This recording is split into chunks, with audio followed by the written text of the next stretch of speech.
Hi friends, I know many of you are sheltering in place as this new coronavirus impacts just about every aspect of our lives. That certainly was true about the trip I just took to Malawi, where I've been working since 2017.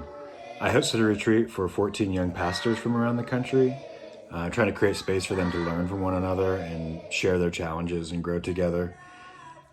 Any statement I make about how much growth I've seen in these young men would be an understatement, which is why pressing to make this trip happen was so important to me.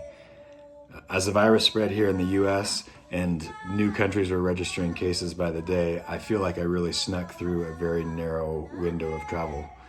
And I want to give you a chance to hear from some of my friends in Malawi about what these times of fellowship and learning have meant to them over the years. As always, I am so thankful to each of you for making these relationships possible.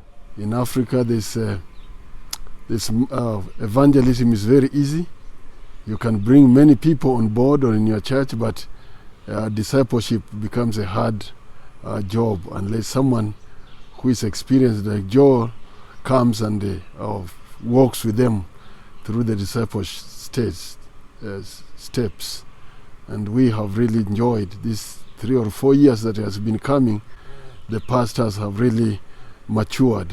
And last weekend, as we were finishing our meeting, everybody was excited that this is helping not only them, but their members and some of the people that they're discipling also. Man the cannon! Man the cannon!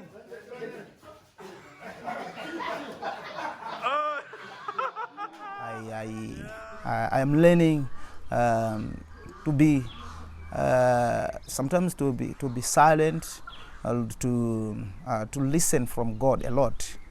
Whilst previously I used just to pray and pray and pray and go, not listening from God. My spiritual life is not the same, and the church I'm pastoring is not the same.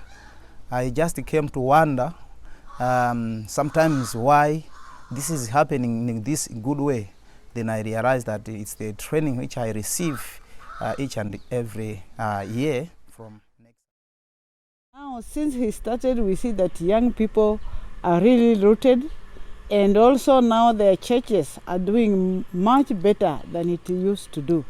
And using the lesson of a tree, everyone is just excited, and we go and see these pastors teaching the same lesson to their members. So we pray that may God help Joe to continue with these teachings as we continue also reaching more young people. Thank you.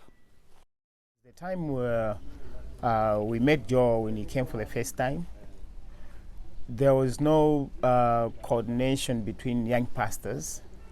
But when we are drawn together as young pastors, the lessons that we have been receiving, they kind of helped us to concentrate on our inner being. Because most of the times as young pastors, we have that energy. We just run up and down ministry, but concentrating on ourselves, protecting our heart and having more time with God has been a problem, especially to me. Now we have a forum of young pastors. We can talk, we can advise each other on the contemporary issues and some challenges that we're meeting as Malawi young pastors. So that process, it has helped us to develop even new churches. And again, those new churches, they are going on well because of this partnership. You know, one of my favorite things to do on these trips is to go out into the rural areas and spend time with pastors, their families, their communities, see what their day-to-day lives look like. It's a good reminder for me that God's working all over the world, and that his greatest gifts are the gifts that he gives to our inner beings. Now, coronavirus is breaking out. The signs in the airports are still talking about Ebola, so they hadn't made the transition yet to the latest global health crisis. We joked, we had our little coronavirus greeting, but it wasn't lost on us that we were kind of in a place where we were experiencing the calm before the storm.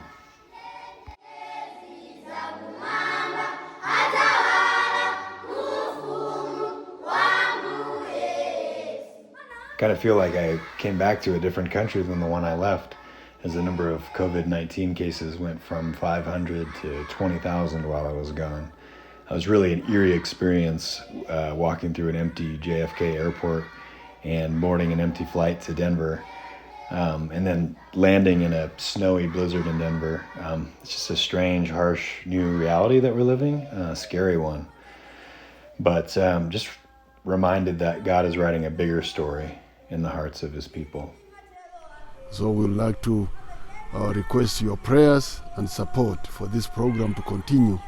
And after some time, we are going to reach many who are discipled to disciple others.